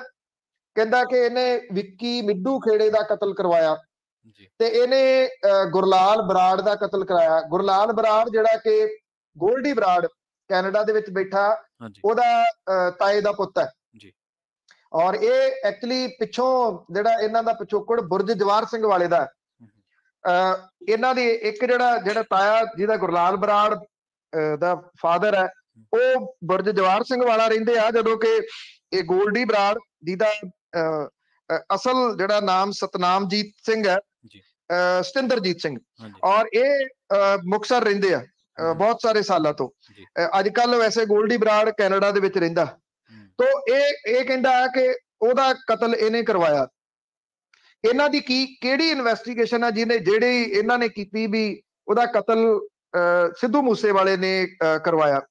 ਦੂਜੇ ਪਾਸੇ ਇੱਕ ਚੀਜ਼ ਜਿਹੜੀ ਕੱਲ ਦੀ ਹੋਰ ਵੱਡੇ ਪੱਧਰ ਦੇ ਉੱਤੇ ਚਰਚਾ ਦਾ ਵਿਸ਼ਾ ਬਣੀ ਹੋਈ ਆ, ਹਾਂਜੀ, ਉਹ ਪ੍ਰਵੀਨ ਇਹ ਆ ਕਿ ਇਹ ਜਿਹੜਾ ਇੱਕ ਸਿੰਗਰ ਆ ਹੋਰ ਮਨਕੀਰਤ ਔਲਖ, ਹਾਂਜੀ, ਉਹਦੀ 29 ਦਸੰਬਰ 2014 ਦੀ ਇੱਕ ਪੋਸਟ ਵਾਇਰਲ ਹੋ ਰਹੀ ਆ। ਉਹਨੇ ਓਦਾਂ ਵੈਸੇ ਡਿਲੀਟ ਕਰਤੀ ਆ ਆਪਣੇ ਪੇਜ ਤੋਂ, ਪਰ ਉਹਦੀਆਂ ਫੋਟੋਆਂ ਜਿਹੜੀਆਂ ਨੇ ਲਾਰੈਂਸ ਬਿਸ਼ਨੋਈ ਤੇ ਬਾਕੀਆਂ ਦੇ ਨਾਲ, ਵਿੱਕੀ ਮਿੱਡੂ ਖੇੜੇ ਦੇ ਨਾਲ। ਵਿੱਕੀ ਮਿੱਡੂ ਖੇੜਾ ਅਕਾਲੀ ਆਗੂ ਸੀ, ਸੁਖਬੀਰ ਸਿੰਘ ਬਾਦਲ ਤੇ ਬਿਕਰਮ ਸਿੰਘ ਮਜੀਠੀਆ ਦੇ ਬਹੁਤ ਨੇੜਲਾ ਸੀ। ਉਹ ਜਿਹੜੀ ਪੋਸਟ ਆ ਉਹਦੇ ਵਿੱਚ ਉਹ ਇਹ ਗੱਲ ਕਹਿੰਦਾ, ਜਿਹੜਾ ਮਨਕੀਰਤ ਔਲਖ ਹੈ, ਕਿ ਖਾੜੇ ਤਾਂ ਬਹੁਤ ਲਾਏ ਪਰ ਜੇਲ੍ਹ ਦੇ ਵਿੱਚ ਪਹਿਲੀ ਵਾਰੀ ਲਾਇਆ। ਕਹਿੰਦਾ ਵੀ ਰੋਪੜ ਜੇਲ੍ਹ ਦੇ ਵਿੱਚ ਇਹ ਖਾੜਾ ਸੀਗਾ ਤੇ ਉੱਥੇ ਮੇਰਾ ਭਰਾ ਲਾਰੈਂਸ ਬਿਸ਼ਨੋਈ ਮਿਲਿਆ। ਮੈਂ ਕਹਿੰਦਾ ਅਰਦਾਸ ਕਰਦਾ ਕਿ ਉਹ ਛੇਤੀ ਬਾਹਰ ਆਵੇ। ਥੱਲੇ ਜਿਹੜੀ ਇੱਕ ਉਹ ਹੋਰ ਗੰਭੀਰ ਲਾਈਨ ਲਿਖਦਾ ਕਿ ਜਿਹੜਾ ਇਹ show sponsored bye Vicky Middu ਖੇੜਾ। ਹੁਣ ਸਵਾਲ ਇਹ ਆ ਕਿ ਕੀ ਵਿੱਕੀ ਮਿੱਡੂ ਖੇੜਾ ਉਦੋਂ ਜੇਲ੍ਹ ਮੰਤਰੀ ਸੀਗਾ? ਜੀ ਬਿਲਕੁਲ। ਜਾਂ ਉਹ ਕਿਤੇ ਬਹੁਤ ਵੱਡੇ ਉੱਚ ਅਹੁਦੇ ਦੇ ਉੱਤੇ ਸੀਗਾ ਜਿਹਦੇ ਕੋਲੇ ਇਹ ਪਾਵਰ ਸੀਗੀ ਕਿ ਉਹ ਪੰਜਾਬ ਦੀਆਂ ਜੇਲ੍ਹਾਂ ਦੇ ਵਿੱਚ ਕਿਸੇ ਸਿੰਗਰ ਦਾ ਖਾੜਾ ਲਵਾ ਸਕੇ, ਜਿਹੜਾ ਕਿ ਇਹ ਗਾਉਂਦਾ ਕਿ ਜੇਲ੍ਹਾਂ ਵਿੱਚੋਂ ਫੋਨ ਆਉਣਗੇ। ਇਹ ਗਾਣਾ ਕਿੱਥੋਂ ਨਿਕਲਿਆ ਹੋਇਆ? ਹੁਣ ਤਾਂ ਮੇਰਾ ਖਿਆਲ ਬਹੁਤ ਸਾਰਿਆਂ ਨੂੰ ਪਤਾ ਹੈ ਨਾ, ਪਤਾ ਲੱਗ ਰਿਹਾ। ਬਿਲਕੁਲ ਲੱਗ ਰਿਹਾ। ਅਸਲ ਦੇ ਵਿੱਚ ਜਿਹੜਾ ਜੀ ਇਹ ਜਿਹੜਾ ਨਾ ਜੀ ਇੱਕ ਜਿਹੜਾ ਹੈ ਕੀ ਐਂਗਲ, ਇਹ ਸਭ ਤੋਂ ਵੱਡਾ ਸਵਾਲ ਹੈ ਇਸ ਵੇਲੇ ਗੈਂਗਸਟਰ ਦਾ, ਸਿੰਗਰਸ ਦਾ ਤੇ ਫਿਲਮ ਇੰਡਸਟਰੀ ਦਾ, ਪੰਜਾਬੀ ਫਿਲਮ ਇੰਡਸਟਰੀ ਦਾ। ਇਹ ਕਿਹੋ ਜਿਹਾ ਗੱਠਜੋੜ ਆ? ਜੀ ਜੀ ਜੀ। ਉਧਰ ਇਹ ਕਿਹਾ ਜਾ ਰਿਹਾ ਕਿ 21 ਫੋਨ ਨੰਬਰਾਂ ਦੇ ਜਰੀਏ ਮੂਸੇਵਾਲੇ ਦੇ ਜਿਹੜੇ ਕਾਤਲ ਨੇ ਉਹਨਾਂ ਦੇ ਕਰੀਬ ਪਹੁੰਚ ਰਹੀ ਹੈ SIT ਦੇ, ਪੰਜਾਬ ਪੁਲਿਸ ਦੇ ਸੂਤਰਾਂ ਦੀ ਮੰਨੀਏ। ਛੇਤੀ ਇਹਦੇ ਸੰਬੰਧੀ ਖੁਲਾਸਾ ਕੀਤਾ ਜਾ ਸਕਦਾ ਹੈ। ਪਿੰਡ ਮੂਸੇ ਦੇ 8 ਫੋਨ ਨੰਬਰ ਜੀ, ਔਰ ਜਿਹੜਾ ਮਨਪ੍ਰੀਤ ਸਿੰਘ ਫੜਿਆ ਜਿਹਨੇ ਜਿਹੜਾ ਇੱਥੋਂ ਮਾਨਸਾ ਡਿਸਟ੍ਰਿਕਟ ਦੇ ਢਹਿਪਈ ਦਾ ਜਿਹਦੀ ਕਾਰ ਸੀਗੀ, ਉਹਦੇ ਤੋਂ ਕੁਝ ਪਤਾ ਲੱਗਿਆ। ਔਰ 13 ਮੋਬਾਈਲ ਫੋਨ ਨੰਬਰ ਨੇ ਜਿਨ੍ਹਾਂ ਦੇ ਜਰੀਏ SIT ਕਾਤਲਾਂ ਦੇ ਤੱਕ ਪਹੁੰਚ ਸਕਦੀ ਆ। ਮੂਸੇ ਵਾਲੇ ਪਿੰਡ ਦੇ ਮੋਬਾਈਲ ਟਾਵਰਾਂ ਦੀ ਜਾਂਚ ਦੇ ਦੌਰਾਨ 8 ਕਾਲ ਇਸ ਤਰ੍ਹਾਂ ਦੀਆਂ ਫੜੀਆਂ ਗਈਆਂ ਨੇ ਜਿਹੜੀਆਂ ਫਿਰੋਜ਼ਪੁਰ ਤੇ ਬਠਿੰਡਾ ਜੇਲ੍ਹ ਦੇ ਵਿੱਚ ਹੋਣ ਵਾਲੀਆਂ ਫੋਨ ਕਾਲਸ ਦੇ ਨਾਲ ਉਹਨਾਂ ਦਾ ਲਿੰਕ ਹੈ। ਮੂਸੇ ਵਾਲਾ ਪਿੰਡ ਦੇ 3 ਲੋਕ ਨੇ ਜਿਨ੍ਹਾਂ ਦਾ ਇਹਦੇ ਨਾਲ ਕਤਲ ਦੇ ਨਾਲ ਸੰਬੰਧ ਹੋ ਸਕਦਾ। ਤਿੰਨਾਂ ਤੋਂ ਪੁੱਛਗਿੱਛ ਕੀਤੀ ਜਾ ਰਹੀ ਹੈ। SIT ਨੂੰ ਸ਼ਾਰਪ ਸ਼ੂਟਰ ਦੇ ਰਾਜਸਥਾਨ ਛੱਡ ਕੇ ਗੁਜਰਾਤ ਭੱਜਣ ਦਾ ਸ਼ੱਕ ਹੈ। ਗੁਜਰਾਤ ਦੇ ਵਿੱਚ 3 ਪੰਜਾਬ ਪੁਲਿਸ ਦੀਆਂ ਟੀਮਾਂ ਇਸ ਵੇਲੇ ਛਾਪੇਮਾਰੀ ਕਰ ਰਹੀਆਂ ਨੇ। ਔਰ ਜਿਹੜੇ ਇਹ ਛੇਤੀ ਕੁਝ ਸਾਹਮਣੇ ਆ ਸਕਦਾ। ਜਿਹੜੀ ਥਾਰ ਦੇ ਉੱਤੇ ਹਮਲਾ ਕੀਤਾ ਗਿਆ ਪ੍ਰਵੀਨ, ਉਹ ਵੀ ਸਵਾਲਾਂ ਦੇ ਘੇਰੇ ਦੇ ਵਿੱਚ ਹੈ ਕਿ ਉਹ ਇਹਨੂੰ ਕਿਹਨੇ ਦਿੱਤੀ ਸੀਗੀ। ਕੁਝ ਦਿਨ ਪਹਿਲਾਂ ਦਿੱਤੀ ਦੱਸਿਆ ਜਾ ਰਿਹਾ ਕਿ ਉਹ ਗਿਫਟ ਕੀਤੀ ਗਈ ਸੀ। ਕਿਹਨੇ ਗਿਫਟ ਕੀਤੀ? ਕਿ ਉਹਦੇ ਵਿੱਚ ਕੋਈ ਏਦਾਂ ਦਾ ਪੁਰਜਾ ਤਾਂ ਨਹੀਂ ਲੱਗਿਆ ਜਿਹਦੇ ਨਾਲ ਉਹਦੀ ਲੋਕੇਸ਼ਨ ਜਿਹੜੀ ਆ ਉਹ ਟਰੈਪ ਹੋ ਰਹੀ ਸੀ? ਇਹ ਸਾਰਾ ਕੁਝ ਜਿਹੜਾ ਜਾਂਚ ਦਾ ਵਿਸ਼ਾ ਹੈ। ਉਨੀ ਦੇਰ ਤੱਕ ਜਿਹੜੇ ਆਪਾਂ ਵੀ ਇਹਦੇ ਬਹੁਤਾ ਡੀਪ ਟਿੱਪਣੀ ਕੋਈ ਨਹੀਂ ਕਰਾਂਗੇ ਜਦੋਂ ਤੱਕ ਪੰਜਾਬ ਪੁਲਿਸ ਦੀ SIT ਦੀ ਇਨਵੈਸਟੀਗੇਸ਼ਨ ਜਾਰੀ ਹੈ। ਜੀ ਜੀ ਬਿਲਕੁਲ। ਜਦੋਂ ਜਾਂਚ ਜਾਰੀ ਹੋਵੇ ਫਿਰ ਟਿੱਪਣੀਆਂ ਕਰਨੀਆਂ ਥੋੜ੍ਹੀਆਂ ਔਖੀਆਂ ਹੁੰਦੀਆਂ ਨੇ, ਪਰ ਜਿਹੜੀਆਂ ਤੁਸੀਂ ਗੱਲਾਂ ਕਹੀਆਂ ਨੇ ਇਹ ਬਹੁਤ ਗੰਭੀਰ ਇਸ਼ਾਰੇ ਜ਼ਰੂਰ ਕਰ ਰਹੀਆਂ ਨੇ। ਜੰਮੂ ਕਸ਼ਮੀਰ ਦੀ ਗੱਲ ਕਰੀਏ ਪਨੂ ਸਾਹਿਬ, ਘੱਟ ਗਿਣਤੀਆਂ ਦੀ ਹਿਜਰਤ ਜਾਰੀ ਹੈ, ਪਰ ਮੇਰੇ ਮੋਬਾਈਲ ਸਕਰੀਨ ਤੇ ਜਾਂ ਮੈਂ ਪੜ੍ਹ ਰਿਹਾ ਸੀਗਾ ਇੱਕ ਦਿਨ, ਉਦੋਂ ਤਾਂ ਕਹੀ ਜਾਂਦੇ ਸੀ ਜਦੋਂ ਧਾਰਾ 370 ਕੀਤੀ ਇਹਨਾਂ ਨੇ ਰੱਦ ਉੱਥੋਂ, ਉਦੋਂ ਕਹਿੰਦੇ ਸੀ ਪਲਾਟ ਲੈ ਸਕਦੇ ਆ ਤੁਸੀਂ, ਆਹ ਲੈ ਸਕਦੇ, ਪਰ ਉੱਥੇ ਤਾਂ ਜਿਹੜੇ ਵਸ ਰਹੇ ਆ ਉਹ ਵੀ ਵਿਚਾਰੇ ਉੱਥੋਂ ਤਾਂ ਹੁਣ ਉਜੜਨ ਲਈ ਮਜਬੂਰ ਆ। ਇਹ ਗੱਲ ਤੁਹਾਡੀ ਠੀਕ ਹੈ, ਪਲਾਟ ਛੱਡੋ, ਇੱਕ ਭੱਦੀ ਟਿੱਪਣੀ ਹੋਰ ਵੀ ਕੀਤੀ ਸੀ ਹੂੰ ਵੀ ਉੱਥੇ ਰਿਸ਼ਤੇ ਕਰਾਂਗੇ, ਹਾਂਜੀ ਜੇ ਤੁਹਾਨੂੰ ਹਾਂਜੀ ਯਾਦ ਹੋਵੇ। ਮੈਨੂੰ ਯਾਦ ਆ, ਮੈਂ ਤੁਹਾਡੇ ਸੋਸ਼ਲ ਮੀਡੀਆ ਔਰ ਅਕਾਊਂਟ ਉਹ ਤੇ ਪੜ੍ਹੀ ਸੀ। ਬਹੁਤ ਮਤਲਬ ਕਿ ਹਾਂ, ਮੈਂ ਸਮਝਦਾ ਹਾਂ ਕਿ ਨੀਵੇਂ ਪੱਧਰ ਬਹੁਤ ਦੀ ਉਹ ਟਿੱਪਣੀ ਸੀ। ਅੱਜ ਕਿੱਥੇ ਗਈ ਉਹ ਇਹਨਾਂ ਦੀ IT ਵਿੰਗ ਤੇ ਟਰੋਲ ਆਰਮੀ? ਜੀ ਜੀ ਕਸ਼ਮੀਰ ਦੇ ਕੁਲਗਾਮ ਡਿਸਟ੍ਰਿਕਟ ਦੇ ਵਿੱਚ ਅੱਤਵਾਦੀਆਂ ਨੇ ਰਾਜਸਥਾਨ ਨਾਲ ਸੰਬੰਧਿਤ ਬੈਂਕ ਮੁਲਾਜ਼ਮ ਦੀ ਬੈਂਕ ਦੇ ਅੰਦਰ ਵੜ ਕੇ ਗੋਲੀਆਂ ਮਾਰ ਕੇ ਹੱਤਿਆ ਜਿਹੜੀ ਉਹ ਕਰ ਦਿੱਤੀ। ਹੂੰ ਇੱਟਾਂ ਦੇ ਭੱਠੇ ਤੇ 2 ਪ੍ਰਵਾਸੀ ਮਜ਼ਦੂਰਾਂ ਦੇ ਉੱਤੇ ਗੋਲੀਆਂ ਚਲਾਈਆਂ ਗਈਆਂ, ਜੀ ਜੀ ਜਿਹਦੇ ਵਿੱਚ ਦਿਲਕੁਸ਼ ਕੁਮਾਰ 17 ਸਾਲਾਂ ਦਾ ਹੂੰ ਔਰ ਅਰਨੀਆ ਬਿਹਾਰ ਉਹਦੀ ਮੌਤ ਹੋ ਗਈ। ਉਹਦਾ ਸਾਥੀ ਜਿਹੜਾ ਗੁਰੀ ਆ ਉਹ ਜ਼ਖਮੀ ਹੋ ਗਿਆ। ਪਿਛਲੇ 1 ਮਹੀਨੇ ਦੇ ਵਿੱਚ ਵਾਦੀ ਦੇ ਵਿੱਚ ਇਹ 9ਵੀਂ ਟਾਰਗੇਟ ਕਿਲਿੰਗ ਹੈ। ਵਿਜੇ ਕੁਮਾਰ ਸੀਗਾ ਜਿਹੜਾ ਇਲਾਕਾਈ ਦਿਹਾਤੀ ਬੈਂਕ ਦੇ ਵਿੱਚ ਜੌਬ ਕਰਦਾ। ਜੀ 2 ਮਹੀਨੇ ਪਹਿਲਾਂ ਇਹਦਾ ਵਿਆਹ ਹੋਇਆ ਸੀਗਾ। ਬੈਂਕ ਮੈਨੇਜਰ ਸੀਗਾ ਵਿਜੇ ਕੁਮਾਰ ਬੈਨੀਪਾਲ, 26 ਸਾਲਾਂ ਦਾ। ਉਹਨੂੰ ਵਿਜੇ ਕੁਮਾਰ ਨੂੰ ਇਲਨਾਬਾਦ ਦੇ ਨਾਲ ਲੱਗਦੇ ਰਾਜਸਥਾਨ ਦੇ ਹਨੂਮਾਨਗੜ੍ਹ ਡਿਸਟ੍ਰਿਕਟ ਦੀ ਨੌਰ ਤਹਿਸੀਲ ਦੇ ਪਿੰਡ ਭਗਵਾਨ ਦਾ ਉਹ ਨਿਵਾਸੀ ਸੀਗਾ। ਔਰ ਉਹਨੇ ਪੀਓ ਦੇ ਅਹੁਦੇ ਤੋਂ ਨੌਕਰੀ ਦੀ ਸ਼ੁਰੂਆਤ ਕੀਤੀ ਸੀਗੀ। ਕਾਬਲੀਅਤ ਦਾ ਸਦਕਾ ਉਹ ਬੈਂਕ ਮੈਨੇਜਰ ਦੇ ਅਹੁਦੇ ਤੱਕ ਪਹੁੰਚ ਗਿਆ ਸੀਗਾ, ਜੀ ਪਰ ਉਹਨੂੰ ਗੋਲੀਆਂ ਮਾਰ ਕੇ ਕਤਲ ਕਰ ਦਿੱਤਾ ਗਿਆ। ਉਧਰ ਕਸ਼ਮੀਰ ਦੇ ਵਿੱਚ ਮਿੱਥ ਕੇ ਕੀਤੀਆਂ ਜਾ ਰਹੀਆਂ ਹੱਤਿਆਵਾਂ ਦੇ ਵਿੱਚ ਕਸ਼ਮੀਰੀ ਪੰਡਤ ਜਿਹੜੇ ਨੇ ਉਹਨਾਂ ਦੀ ਵੱਡੇ ਪੱਧਰ ਦੇ ਉੱਤੇ ਹਿਜਰਤ ਦਾ ਰੁਝਾਨ ਵੇਖਣ ਨੂੰ ਮਿਲ ਰਿਹਾ। ਇਹਦੇ ਵਿੱਚ ਜ਼ਿਆਦਾ ਮੁਲਾਜ਼ਮ ਨੇ ਜਿਹੜੇ ਉਹ ਨੇ ਹਥਿਆਰਬੰਦ ਜਿਹੜੇ ਅੱਤਵਾਦੀਆਂ ਦੇ ਵੱਲੋਂ ਜਿਹੜੀਆਂ ਇਹ ਹੱਤਿਆਵਾਂ ਕੀਤੀਆਂ ਜਾ ਰਹੀਆਂ ਨੇ, ਉਹਦੇ ਕਰਕੇ ਇਹ ਹਿਜਰਤ ਤੇਜ਼ੀ ਦੇ ਨਾਲ ਹੋਣੀ ਸ਼ੁਰੂ ਹੋਈ ਆ। ਕੁਝ ਪ੍ਰਵਾਸੀ ਮਜ਼ਦੂਰ ਅੱਜ ਜਦੋਂ ਕਿ ਬਾਕੀ ਐਤਵਾਰ ਨੂੰ ਕਸ਼ਮੀਰ ਛੱਡਣਗੇ, ਔਰ ਜਿਹੜੇ ਪ੍ਰਵਾਸੀ ਨੇ ਉਹ ਨਵਯੁੱਗ ਸੁਰੰਗ ਤੋਂ ਪਾਰ ਇਕੱਠੇ ਜਿਹੜੇ ਉਹ ਹੋ ਰਹੇ ਨੇ। ਪ੍ਰਵਾਸੀਆਂ ਦੇ ਟ੍ਰਾਂਜ਼ਿਟ ਕੈਂਪਾਂ ਦੀ ਰਾਖੀ ਕਰਨ ਵਾਲੇ ਜਿਹੜੇ ਪੁਲਿਸ ਅਧਿਕਾਰੀ ਨੇ ਉਹ ਹਾਲਾਤ ਦੇ ਉੱਤੇ ਨਿਗਾਹ ਰੱਖ ਰਹੇ ਨੇ। ਮੁਲਾਜ਼ਮਾਂ ਦੀ ਹਿਜਰਤ ਦੇ ਬਾਰੇ ਦੇ ਵਿੱਚ ਸੀਨੀਅਰ ਅਧਿਕਾਰੀਆਂ ਨੂੰ ਸੂਚਿਤ ਕਰਦੇ ਰਹਿਣ ਦੇ ਵਾਸਤੇ ਕਿਹਾ ਗਿਆ। ਜਿਹੜੇ ਉੱਥੇ ਰਹਿੰਦੇ ਲੋਕ ਨੇ ਉਹ ਕਹਿੰਦੇ ਸਾਨੂੰ ਹਾਲਾਤ ਤੇ, ਜਿਹੜੇ ਅਧਿਕਾਰੀ ਨੇ ਉਹ ਕਹਿੰਦੇ ਸਾਨੂੰ ਹਾਲਾਤਾਂ ਦੇ ਉੱਤੇ ਨਜ਼ਰ ਰੱਖਣ ਤੇ ਕਸ਼ਮੀਰੀ ਪੰਡਤਾਂ ਦੀ ਹਿਜਰਤ ਦੇ ਬਾਰੇ ਸੀਨੀਅਰ ਅਫਸਰਾਂ ਨੂੰ ਜਾਣੂ ਕਰਵਾਉਂਦੇ ਰਹਿਣ ਦੇ ਵਾਸਤੇ ਆਖਿਆ ਗਿਆ। ਪ੍ਰਵਾਸੀ ਮੁਲਾਜ਼ਮਾਂ ਦੇ ਵੱਲੋਂ ਟ੍ਰਾਂਜ਼ਿਟ ਕੈਂਪਾਂ ਦੇ ਅੰਦਰ ਲੱਗੇ ਟੈਂਟ ਪੁੱਟ ਦਿੱਤੇ ਗਏ ਆ, ਔਰ ਇੱਥੇ ਕਸ਼ਮੀਰ ਦੇ ਵਿੱਚ ਮਿੱਥ ਕੇ ਕੀਤੀਆਂ ਜਾ ਰਹੀਆਂ ਹੱਤਿਆਵਾਂ ਦੇ ਖਿਲਾਫ ਉਹ ਲਗਾਤਾਰ ਪ੍ਰਦਰਸ਼ਨ ਕਰ ਰਹੇ ਆ। ਜੀ ਇੱਕ ਫਿਲਮ ਬਣੀ ਸੀ ਪਿੱਛੇ ਜੇ, ਬੜੇ ਥਾਵਾਂ ਦੇ ਉੱਤੇ ਉਹਦਾ ਟੈਕਸ ਮਾਫ ਕੀਤਾ ਗਿਆ। ਕਸ਼ਮੀਰ ਫਾਈਲਸ। ਅਗਲਾ ਤਾਂ ਪੈਸੇ ਪਾ ਕੇ ਜੇਬ ਦੇ ਵਿੱਚ ਗਾਂ ਗਿਆ, ਤੇ ਇੱਥੇ ਜਿਹੜੇ ਲੋਕ ਨੇ ਉਹ ਵਿਚਾਰੇ ਉਹਨਾਂ ਨੂੰ ਇਹ ਨਹੀਂ ਪਤਾ ਕਿ ਉਹਨਾਂ ਦੀ ਕਦੋਂ ਹੱਤਿਆ ਜਿਹੜੀ ਉਹ ਹੋ ਜਾਣੀ ਆ। ਜੀ ਜੀ ਕਹਿ ਤਾਂ ਇਹ ਰਹੇ ਨੇ ਕਿ ਜੀ ਇਹ ਸ਼ਾਂਤੀ ਭੰਗ ਕਰਨ ਦੇ ਵਾਸਤੇ ਸਾਜ਼ਿਸ਼ ਘੜੀ ਗਈ ਹੈ ਗਵਾਂਢੀ ਮੁਲਕ ਦੇ ਵੱਲੋਂ। ਨਾਲੇ ਕਹਿੰਦੇ ਸੀ ਉੱਥੇ ਸਾਰਾ ਕੁਝ ਜਿਹੜਾ ਉਹ ਖਤਮ ਹੋ ਗਿਆ ਹੈ। ਇਹਦੇ ਉੱਤੇ ਸਿਆਸਤ ਵੀ ਜਿਹੜੀ ਉਹ ਹੋ ਰਹੀ ਆ। ਜੀ ਰਾਹੁਲ ਗਾਂਧੀ ਨੇ ਇਹ ਗੱਲ ਕਹੀ ਹੈ ਕਿ ਕਸ਼ਮੀਰ ਵਾਦੀ ਦੇ ਵਿੱਚ ਅਮਨ ਬਹਾਲੀ ਲਈ ਸਰਕਾਰ ਨੂੰ ਫੌਰੀ ਕਦਮ ਚੁੱਕਣੇ ਚਾਹੀਦੇ ਆ। ਬੈਂਕ ਮੈਨੇਜਰ, ਟੀਚਰਸ ਤੇ ਆਮ ਲੋਕਾਂ ਦੀਆਂ ਹੱਤਿਆਵਾਂ ਕੀਤੀਆਂ ਜਾ ਰਹੀਆਂ ਨੇ। ਕਸ਼ਮੀਰੀ ਪੰਡਤ ਭੱਜ ਰਹੇ ਆ, ਉਹਨਾਂ ਦੀ ਸੁਰੱਖਿਆ ਯਕੀਨੀ ਬਣਾਈ ਜਾਵੇ। ਉਹਨਾਂ ਦੇ ਉਹ ਕਹਿੰਦੇ ਕਿ ਸਰਕਾਰ ਦੇ ਆਗੂਆਂ ਕੋਲੇ ਬਹੁਤਾ ਸਮਾਂ ਨਹੀਂ ਹੈਗਾ, ਕਿਉਂਕਿ ਉਹ ਫਿਲਮਾਂ ਦੇ ਪ੍ਰਚਾਰ ਦੇ ਵਿੱਚ ਰੁੱਝੇ ਹੋਏ ਆ। ਜੇ ਤੁਸੀਂ ਵੇਖਿਆ ਹੋਵੇ ਤਾਂ ਇੱਕ ਜਿਹੜਾ ਇਹਨਾਂ ਦਾ ਖਾਸ ਹੈ ਅਦਾਕਾਰ, ਉਹਦੀ ਫਿਲਮ ਦੇ ਵਿੱਚ ਉਹਦੀ ਫਿਲਮ ਵੇਖਣ ਦੇ ਵਾਸਤੇ ਜਿਹੜੇ ਸਰਕਾਰ ਚਲਾਉਂਦੇ ਚੋਟੀ ਦੇ ਵਿਅਕਤੀ ਨੇ ਉਹ ਥੀਏਟਰਾਂ ਦੇ ਵਿੱਚ ਬੈਠੇ ਨੇ, ਫਿਲਮਾਂ ਦੇਖ ਰਹੇ। ਇਹ ਹਾਲਾਤ ਵਾਦੀ ਦੇ ਬੜੇ ਗੰਭੀਰ ਬਣੇ ਪਏ ਨੇ। ਜੀ ਜੀ ਜੀ ਹਰਿਆਣੇ ਦੀ ਗੱਲ ਕਰੀਏ ਪੰਨੂ ਸਾਹਿਬ, ਹਰਿਆਣਾ ਰਾਜ ਸਭਾ ਚੋਣਾਂ ਦੇ ਵਿੱਚ ਆਜ਼ਾਦ ਉਮੀਦਵਾਰ ਜਿਹੜੇ ਖੜੇ ਹੋਏ ਆ ਉਹ ਕਾਂਗਰਸ ਦਾ ਅਗਨਿੱਤ ਵਿਗਾੜਨਗੇ। ਨਾਲੇ ਸੁਣਨ ਦੇ ਵਿੱਚ ਇਹ ਵੀ ਹੈ ਵੀ ਕਾਂਗਰਸੀ MLA ਵੀ ਹੁਣ ਲੁਕਣ ਨੂੰ ਥਾਂ ਜਾ ਲੱਭੀ ਜਾਂਦੇ ਆ। ਦੇਖੋ ਕੱਲ ਦੇ ਤਾਂ ਉਹਨਾਂ ਨੂੰ MLAs ਨੂੰ ਜੀ ਵੱਖ-ਵੱਖ ਹੋਟਲਾਂ ਦੇ ਵਿੱਚ ਜਾਂ ਇਹ ਕਹਿ ਲਓ ਕਿ ਸੁਰੱਖਿਅਤ ਟਿਕਾਣਿਆਂ ਤੇ ਲਿਆਂਦਾ ਜਾ ਰਿਹਾ। ਜੀ ਹਰਿਆਣੇ ਦੇ ਵਿੱਚ ਰਾਜ ਸਭਾ ਦੀਆਂ 2 ਸੀਟਾਂ ਲਈ 3 ਉਮੀਦਵਾਰ ਚੋਣ ਮੈਦਾਨ ਦੇ ਵਿੱਚ ਨਿਤਰੇ ਆ, ਜਿਹਦੇ ਕਰਕੇ ਰਾਜ ਸਭਾ ਦੀ ਚੋਣ ਦਿਲਚਸਪ ਬਣ ਗਈ ਆ। ਭਾਜਪਾ ਦੇ ਵੱਲੋਂ ਕ੍ਰਿਸ਼ਨ ਲਾਲ ਪੰਵਾਰ ਤੇ ਕਾਂਗਰਸ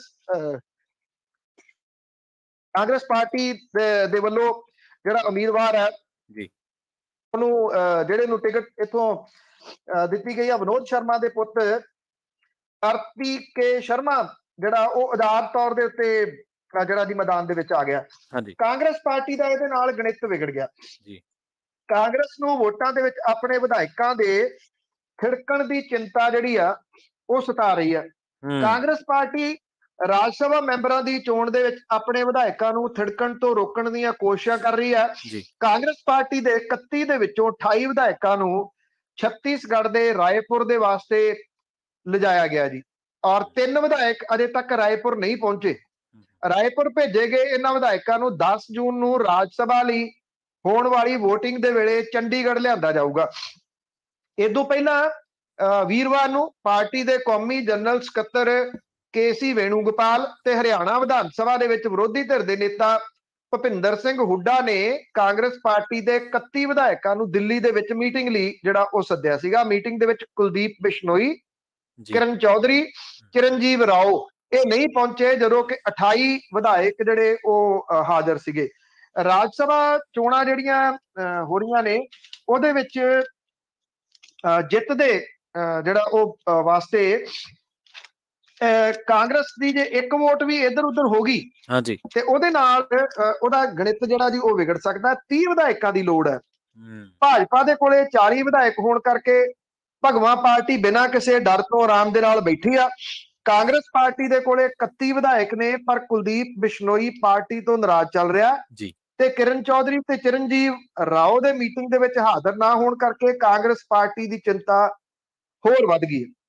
ਆਜ਼ਾਦ ਉਮੀਦਵਾਰ ਕਾਰਤਿਕੇ ਸ਼ਰਮਾ ਦੇ ਪਿਤਾ ਸਾਬਕਾ ਕੇਂਦਰੀ ਮੰਤਰੀ ਮਨੋਜ ਸ਼ਰਮਾ ਨੇ ਲੰਮਾ ਸਮਾਂ ਭੁਪਿੰਦਰ ਹੁੱਡਾ ਸਣੇ ਕਈ ਆਗੂਆਂ ਦੇ ਨਾਲ ਕੰਮ ਕੀਤਾ, ਜਿਹਦੇ ਕਰਕੇ ਕਾਂਗਰਸ ਨੂੰ ਵੋਟਾਂ ਇੱਧਰ ਉੱਧਰ ਜਾਣ ਦਾ ਡਰ ਜਿਹੜਾ ਉਹ ਸਤਾ ਰਿਹਾ ਹੈ। ਕਾਂਗਰਸੀ ਆਗੂ ਭੁਪਿੰਦਰ ਹੁੱਡਾ ਦਾ ਇਹ ਕਹਿਣਾ ਹੈ ਕਿ ਕਾਂਗਰਸ ਪਾਰਟੀ ਦੇ ਸਾਰੇ ਵਿਧਾਇਕ ਇਕੱਠੇ ਨੇ, ਰਾਜ ਸਭਾ ਚੋਣ ਦੇ ਵਿੱਚ ਜਿੱਤ ਅਜੇ ਮਾਕਨ ਦੀ ਹੋਊਗੀ।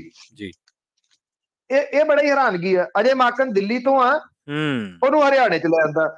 ਸੂਰਜੇਵਾਲਾ ਜਿਹੜਾ ਜੀ ਰਣਦੀਪ ਸੂਰਜੇਵਾਲਾ ਉਹ ਹਰਿਆਣੇ ਤੋਂ ਆ, ਉਹਨੂੰ ਰਾਜਸਥਾਨ ਤੋਂ ਰਾਜ ਸਭਾ ਦੀ ਜਿਹੜੀ ਉਹ ਚੋਣ ਲੜਾਤੀ।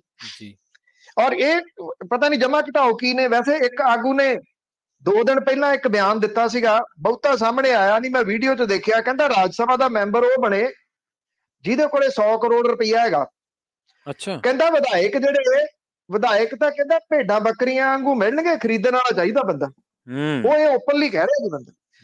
ਇਹਦਾ ਮਤਲਬ ਤੁਸੀਂ ਅੰਦਾਜ਼ਾ ਜਿਹੜਾ ਜੀ ਉਹ ਲਾ ਸਕਦੇ ਹੋ ਕਿ ਉਹ ਕੀ ਕਹਿ ਰਿਹਾ, ਉਹਦਾ ਮਤਲਬ ਕੀ ਹੈ, ਤੇ ਸ਼ਾਇਦ ਕਿਤੇ ਨਾ ਕਿਤੇ ਸਹੀ ਕਹਿ ਰਿਹਾ ਜੀ।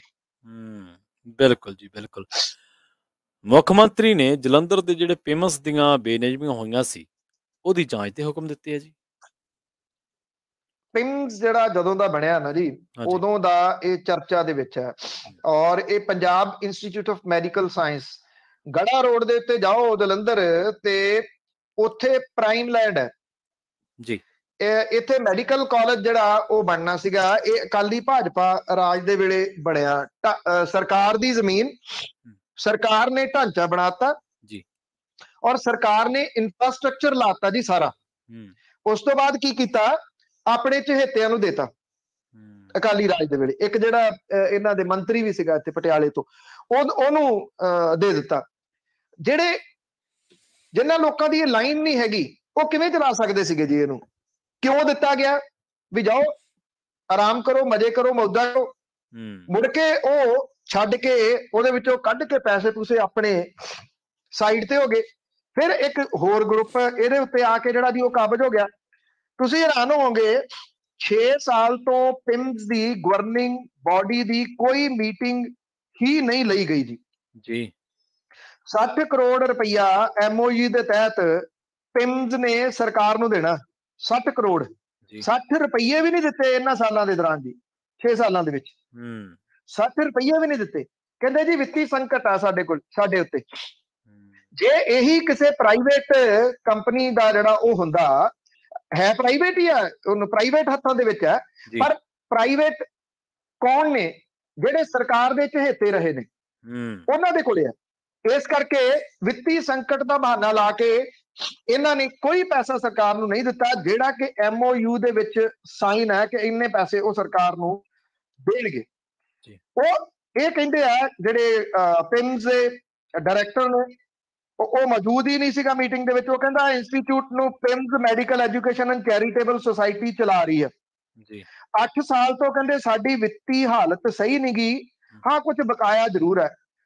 ਕਿ ਲੋਕੀ ਬਿਮਾਰ ਨਹੀਂ ਹੋ ਰਹੇ 8 ਸਾਲ ਤੋਂ, ਕਿ ਉਹ ਪਿੰਸ ਦੇ ਵਿੱਚ ਨਹੀਂ ਜਾ ਰਹੇ ਜੀ, ਜਾਂ ਪਿੰਸ ਤੋਂ ਦਵਾਈਆਂ ਖਰੀਦਣ ਦੇ ਵਾਸਤੇ ਨਹੀਂ ਜਾ ਰਹੇ, ਉੱਥੇ ਦਾਖਲ ਨਹੀਂ ਹੋ ਰਹੇ, ਉੱਥੇ ਕੀ ਸਟੂਡੈਂਟਸ ਦਾ ਦਾਖਲਾ ਨਹੀਂ ਹੋ ਰਿਹਾ, ਬਿਲਕੁਲ ਸਭ ਕੁਝ ਹੋ ਰਿਹਾ ਜੀ।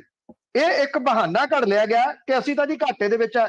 ਇਹ ਕੁਝ ਮਹੀਨੇ ਪਹਿਲਾਂ ਇੱਕ ਵਿਅਕਤੀ ਨੇ ਮੈਨੂੰ ਦੱਸਿਆ ਸੀਗਾ ਕਿ ਜਿਹੜੀ ਇਹਨਾਂ ਦੀ ਸ਼ੀਟ ਆ, ਬੈਲੈਂਸ ਸ਼ੀਟ ਹੈ, ਉਹਦੇ ਵਿੱਚ ਇਹ ਹੇਰਾਫੇਰੀ ਕਰ ਰਹੇ ਆ ਔਰ ਇਹ ਦਿਖਾ ਰਹੇ ਆ ਕਿ ਸਾਨੂੰ ਤਾਂ ਘਾਟਾ ਪੈ ਰਿਹਾ ਜੀ, ਔਰ ਇਹ ਘਾਟੇ ਕਰਕੇ ਸਰਕਾਰ ਨੂੰ ਕੁਝ ਨਹੀਂ ਦੇ ਰਹੇ। 6 ਸਾਲ ਕਿਸੇ ਨੇ ਪੁੱਛਿਆ ਹੀ ਨਹੀਂ ਵੀ ਇਹ ਘਾਟਾ ਪੈਣੋਂ ਹਟ ਗਿਆ ਕਿ ਨਹੀਂ ਹਟ ਗਿਆ ਜੀ ਵੀ ਸਰਕਾਰ ਦੇ ਪੈਸੇ ਲਿਆਓ। ਨਹੀਂ ਚੱਲਦਾ। ਮੰਨ ਲਓ ਤੁਸੀਂ 8 ਸਾਲ ਤੋਂ ਘਾਟੇ 'ਚ ਚੱਲ ਰਹੇ ਹੋ ਪ੍ਰਵੀਨ, ਤੁਹਾਨੂੰ ਕਿਹਨੇ ਦੱਸਿਆ ਵੀ 8 ਸਾਲ ਤੋਂ ਤੁਸੀਂ ਘਾਟੇ ਵਾਲਾ ਬਿਜ਼ਨਸ ਕਰ ਰਹੇ ਹੋ? ਸਰਕਾਰ ਨੂੰ ਵਾਪਸ ਕਰੋ ਕਿ ਜੀ ਆਹ ਫੜੋ, ਸਾਡੇ ਕੋਲੋਂ ਨਹੀਂ ਚੱਲਦਾ ਇਹ, ਤੇ ਆਪੇ ਸਰਕਾਰ ਫਿਰ ਜਾਣੇ ਕਿਸੇ ਹੋਰ ਨੂੰ ਦੇਵੇ, ਕਿਸੇ ਵੱਡੇ ਅਦਾਰੇ ਨੂੰ ਦੇਵੇ, ਉਹਦਾ ਕੀ ਕਰਨਾ। ਉਹ ਕਹਿੰਦੇ ਰੇਟ ਵਧਾਏ ਜਾਣ ਔਰ ਜਿਹੜਾ ਇਹ ਬਣੀ ਹੋਈ ਹੈ ਚੈਰੀਟੇਬਲ ਸੁਸਾਇਟੀ, ਕਹਿੰਦੇ ਅਸੀਂ ਵਿੱਤੀ ਸੰਕਟ ਦੇ ਵਿੱਚ ਹੈ ਕਿਉਂਕਿ ਹਸਪੀਟਲ ਦੇ ਵਿੱਚ PGI ਰੇਟ ਦੇ ਉੱਤੇ ਇਲਾਜ ਹੋ ਰਿਹਾ, ਰੇਟ ਵਧਾਏ ਜਾਣ। ਜਦੋਂ ਕਿ MOU ਦੇ ਮੁਤਾਬਕ ਜਿਹੜਾ ਪੈਸਾ ਸਟੂਡੈਂਟ ਫੀ ਤੋਂ ਆਉਣਾ ਉਹਦਾ ਹਿੱਸਾ ਸਰਕਾਰ ਨੂੰ ਹਰ ਸਾਲ ਜਮ੍ਹਾਂ ਕਰਵਾਉਣਾ ਸੀਗਾ, ਜਿਹੜਾ ਇਲਾਜ ਦਾ ਉਹਦਾ ਕੋਈ ਨਹੀਂ ਸੀ ਜਮ੍ਹਾਂ ਕਰਾਉਣਾ। ਕਿਉਂ ਨਹੀਂ ਸੀ ਜਮ੍ਹਾਂ ਕਰਾਉਣਾ ਜੀ? ਜਦੋਂ ਕਿ ਇਹਦੇ ਵਿੱਚ ਇਹਦੇ ਤੇ ਲਿਖਿਆ ਹੋਇਆ ਕਿ ਉਹਦੇ ਇਲਾਜ ਦੇ ਵਿੱਚੋਂ ਵੀ ਇਹਦਾ ਪੈਸਾ ਜਿਹੜਾ ਉਹ ਜਮ੍ਹਾਂ ਕਰਾਉਣਾ ਸੀ। ਮੁੱਖ ਮੰਤਰੀ ਉਹਨਾਂ ਨੇ ਮੀਟਿੰਗ ਜਿਹੜੀ ਆ ਇਹਦੀ ਲਈ ਆ, ਤੇ ਇਸ ਮੀਟਿੰਗ ਦੇ ਵਿੱਚ ਤੁਸੀਂ ਇਹ ਕਹਿ ਲਓ ਕਿ ਉਹਨਾਂ ਨੇ ਇਹ ਪੁੱਛਿਆ ਕਿ ਦੱਸੋ ਜੇ ਨਹੀਂ ਤੁਹਾਡੇ ਤੋਂ ਚੱਲਦਾ ਤੇ ਫਿਰ ਛੱਡ ਦਿਓ। ਸਾਲਾਂ ਤੋਂ ਇਹ ਘਾਟਾ ਵਿਖਾਇਆ ਜਾ ਰਿਹਾ, ਇਹਨੂੰ ਆਡਿਟ ਕਰਵਾਉਣ ਦੇ ਹੁਕਮ ਹੁਣ ਦਿੱਤੇ ਗਏ ਆ ਔਰ ਇਹ ਕਿਹਾ ਗਿਆ ਕਿ ਇਹਨੂੰ ਆਡਿਟ ਵੀ ਕਰਵਾਇਆ ਜਾਊਗਾ, ਬੇਨਿਯਮੀਆਂ ਦਾ ਪਤਾ ਲਾਇਆ ਜਾਊਗਾ। ਇਹ ਕਿਹਾ ਗਿਆ ਜੀ ਕਿ ਇਹ ਮੁੱਖ ਕਾਰਨ ਤਾਂ ਆ ਵੀ 10 ਰੁਪਏ ਦੀ ਪਰਚੀ ਆ, 20 ਰੁਪਏ ਦੀ ਪਰਚੀ ਜਿਹੜੀ ਉਹ ਕਰ ਦਿਓ ਤੇ ਫੇਰ ਕਹਿੰਦੇ ਮਾੜਾ ਮੋਟਾ ਠੀਕ ਹੋ ਸਕਦਾ। ਇਹ ਕਹਿੰਦੇ ਇਹਦੇ ਨਾਲ ਵੀ ਘਾਟਾ ਪੂਰਾ ਨਹੀਂ ਹੋਊਗਾ। ਗਵਰਨਿੰਗ ਕਾਉਂਸਲ ਹਰ ਮਹੀਨੇ ਪੰਜਾਬ ਸਰਕਾਰ ਦੇ ਮੀਟਿੰਗ ਕਰਕੇ ਪ੍ਰੋਫਿਟ ਤੇ ਲਾਸ ਸੰਬੰਧੀ ਜਾਣਕਾਰੀ ਦੇਣਾ MOU ਦੇ ਵਿੱਚ ਲਿਖਿਆ ਹੋਇਆ ਹਰ ਮਹੀਨੇ। ਇਹ 6 ਸਾਲ ਤੋਂ ਇਹਨਾਂ ਨੇ ਕੋਈ ਮੀਟਿੰਗ ਜਿਹੜੀ ਉਹ ਨਹੀਂ ਕੀਤੀ।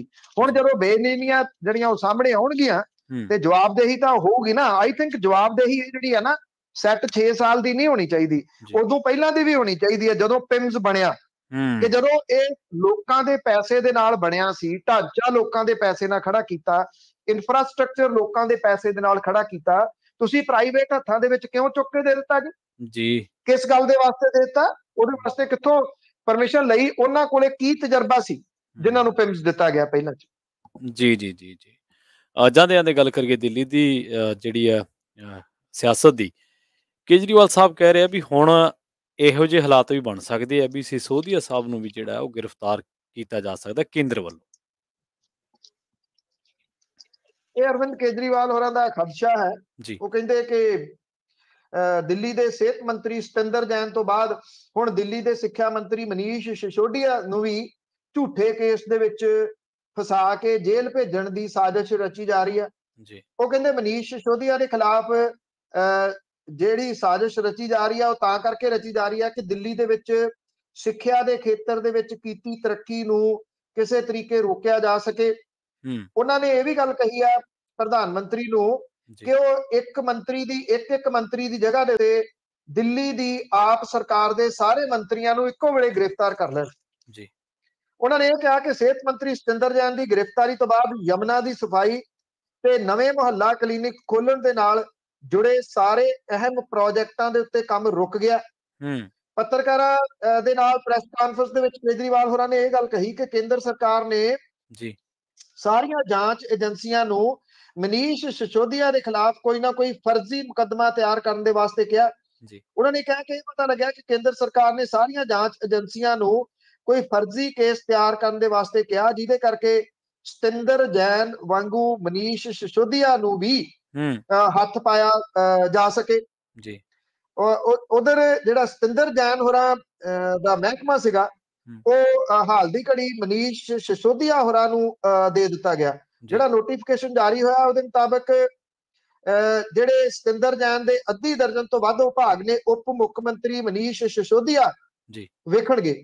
ਈਡੀ ਨੇ ਮਨੀਸ਼ ਸਿਸੋਦੀਆ ਨੂੰ ਮਨੀ ਲਾਂਡਰਿੰਗ ਦੇ ਮਾਮਲੇ ਦੇ ਵਿੱਚ ਬੀਤੇ ਸੋਮਵਾਰ ਨੂੰ ਗ੍ਰਿਫਤਾਰ ਜਿਹੜਾ ਉਹ ਕੀਤਾ ਸੀਗਾ। ਔਰ ਵਿਰੋਧੀ ਧਿਰਾਂ ਜਿਹੜੀਆਂ ਮੰਗ ਕਰ ਰਹੀਆਂ ਨੇ ਕਿ ਜਿਹੜੇ ਸਤਿੰਦਰ ਜੈਨ ਨੇ ਉਹਨਾਂ ਨੂੰ ਸਰਕਾਰ ਦੇ ਵਿੱਚੋਂ ਲਾਂਭੇ ਕੀਤਾ ਜਾਵੇ। ਜੀ ਜੀ ਜੀ, ਬਹੁਤ ਬਹੁਤ ਧੰਨਵਾਦ ਤੁਹਾਡਾ ਪਨੂ ਸਾਹਿਬ। ਬਹੁਤ ਮਿਹਰਬਾਨੀ ਜੀ। ਜੀ thank you Praveen, thank you.